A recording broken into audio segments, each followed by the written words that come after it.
मालिकेच्या पुढील भागामध्ये आपल्याला सुंदर असा एपिसोड पाहायला मिळणार आहे। पण त्याआधी तुम्ही जर आतापर्यंत आपल्या मिराज व्हॉइस यूट्यूब चॅनलला सबस्क्राईब केलं नसेल आणि तुम्हाला अशाच नवनवीन मालिकांचे अपडेट्स पाहिजे असतील तर तुम्ही आपल्या चॅनलला नक्की सबस्क्राईब करू शकता।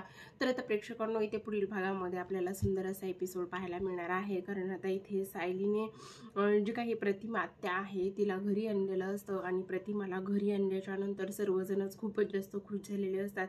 मेन म्हणजे इथे सायलीवरती खूप खुश झालेले असतात। कारण सायलीचं तसं बघायला गेलं तर एकंदरीत खरं नातं काय आहे तर आईचं आहे। पण ह्या लोकांना माहिती नसतं की तिच्यासोबत आईचं नातं आहे आणि त्यामुळे त्या दृष्टिकोनातून पाहायला गेलं तर सायलीचं काहीच नातं नसताना सुद्धा सायली एवढं सर्व काही तिच्यासाठी करत आहे। आणि त्याचबरोबर सायली एवढ्या सर्व गोष्टी सुद्धा करत आहे आणि सायलीचं खूप कौतुक इथे होत असतं। पूर्णाजी तर अक्षरशः म्हणत असतात की तुझ्या पायाचं अक्षरशः मी पाय धुवून जरी प्यायले तरी सुद्धा ते कमी असणार आहे। कारण आज तू आमच्यासाठी माझ्यासाठी खूपच काही केलेलं आहेस। कारण मला असं वाटत आहे की जे काही तू केलेलं आहेस, एवढ्या वर्षांची जी काही आमची प्रतीक्षा होती, जी आम्ही वाट पाहत होतो, ते आत्तापर्यंत कुठंतरी जाऊन ते विस्कळीत सुद्धा झालं होतं मध्यंतरीच्या कालामध्ये। कारण एक प्रतिमाची डेड बॉडी आलेली, त्याच्यानंतर तिच्यासोबत DNA टेस्ट झालेलं तन्वीचं आणि वगैरे वगैरे हे सर्व काही आपण पाहिलेलं आहे। पण आता या घडीला मात्र सर्वजण खूप खुश असतात आणि त्यामुळे इथे पूर्णाजी सुद्धा खूप खुश झालेले असतात। तर आता इथे मात्र दुसऱ्या बाजूला जे काही रविराज काका आलेले असतात आणि रविराज काका आल्याच्या नंतर रविराज काका आणि जी प्रतिमाची समोरासमोर जी भेट असते ती भेट सुद्धा खूपच छान झालेली असते। पण जेव्हा इथे जे काही आपली तन्वी म्हणजेच की प्रिया आहे ती इथे तिला भेटायला गेलेली असताना ती तिला भेटत नाही आणि इकडे ती सायलीकडे पळत असते। सायलीकडे पळत गेल्याच्या नंतर इथे अस्मिता बोलत असते, अगं प्रतिमा आत्या, तू असं का करतेस? ती तुझी मुलगी आहे आणि तू तिला ओळखत नाहीयेस, तिला तू व्यवस्थित भेटत नाही, बोलत नाही आणि सायलीशी तुझं काहीच नातं नाहीये तरी सुद्धा तू तिच्यासोबत तिला तुझी भीती वाटत नाहीये, हे कसं शक्य आहे? असं म्हटल्यानंतर आता इथे प्रियाला खूपच मोठा इथे धक्का बसलेला असतो प्रेक्षकांनो। आणि इथे सायलीचं भरभरून असं कौतुक झालेलं असतं आणि भरभरून कौतुक झाल्याच्या नंतर सायलीने व्यवस्थित असं प्रतिमाला तिच्या खोलीमध्ये नेऊन झोपवलेलं असतं। त्याचबरोबर ह्या सर्व गोष्टी झाल्याच्या नंतर मात्र ती आरामात छान झोपलेली असते। आणि आता इथे सायली बाहेर येते आणि बाहेर आल्याच्या नंतर ती म्हटलेली असते की आज आपण छान पद्धतीने मी स्वयंपाकाला लागत आहे आणि पुन्हाही तुम्ही काळजी करू नका, मी प्रतिमातेची व्यवस्थित काळजी घेईल आणि त्याचबरोबर आज आपण छान पिठलं आणि भाकरीचा बेत करू। त्यावर आता इथे प्रिया चिडते आणि ती म्हणत असते की माझी आई एवढ्या दिवसांनी घरी आलेली आहे आणि तिच्यासाठी तू इथे पिठलं भाकरी बनवणार आहेस आणि त्याचबरोबर काहीतरी गोडाधाडाचं बनवायचं सोडून तुला जर कंटाळा आला असेल तर मला सांग, मी बनवते माझ्या आईसाठी स्वयंपाक, असं इथे म्हणते। आणि त्यावर आता सायली म्हणत असते, अगं प्रिया असं का करतेस? जेव्हा लेक माहेरवाशिणीला येते तेव्हा पिठलं भाकरीचाच नैवेद्य आपण ठेवतो, म्हणजे जेव्हा गौराई ह्या माहेरवाशिणीला येतात तेव्हा आपण तिला भाजी भाकरीचा नैवेद्य ठेवत असतो। मग तसं सुद्धा आता प्रतिमात्या सुद्धा माहेरवाशिण आहेत आणि त्या सुद्धा आलेल्या आहेत, म्हणून मी बोलते की असं बनवूयात। आणि त्यावर आता सर्वजणच तिच्या या बोलण्याला सहमत होताना आपल्याला पाहायला दिसत आहेत। इथे मात्र आता जी प्रिया आहे ती पूर्णाजीला म्हणते की पूर्णाजी, मला माझ्या आईसोबत वेळ घालवायचा आहे आणि त्याचबरोबर मी सर्व काही तिच्यासाठी करेल आणि ह्या सायलीला सांग मध्ये मध्ये करू नकोस, ती माझी आई आहे। त्यावर आता इथे प्रतिमात्या म्हणत असतात की शांत तर तुला बसायला हवं, समजून तुला घ्यायला हवं, ती तुझी आई आहे आणि तुला तिची काळजी हवी। कारण आता तिची अवस्था कशी आहे त्या अवस्थेला इथे सायली समजून घेण्याचा प्रयत्न करते, तर तू तसं करत नाहीस, उलट तू शांत हो आणि तू समजून घे। तर आता मात्र इथे सायलीने छान स्वयंपाक बनवलेला असतो आणि सायलीने स्वयंपाक बनवल्याच्या नंतर ती प्रतिमात्यासाठी ताट घेऊन जाणार असते। पण ताट घेऊन जाताना मात्र इथे आता प्रिया पटकन येते आणि तिच्या हातातलं ताट जे आहे ते असं ओढून खेचून घेत असते आणि तेव्हा सर्वांच्याच गोष्टी ही निदर्शनास येते।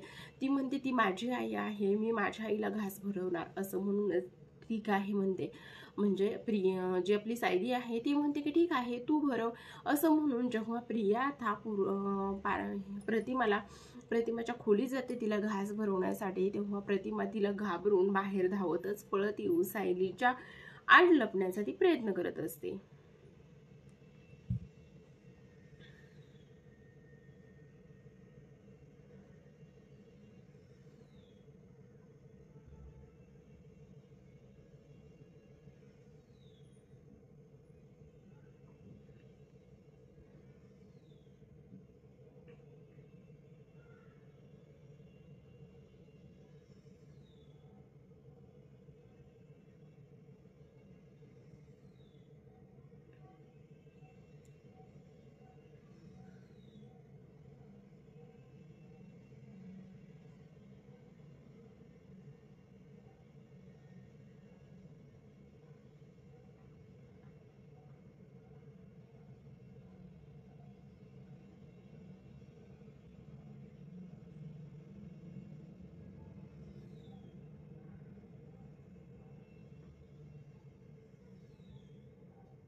तर आता प्रेक्षकांनो भेटूयात पुन्हा एका अशाच नवीन एपिसोडसोबत. तोपर्यंत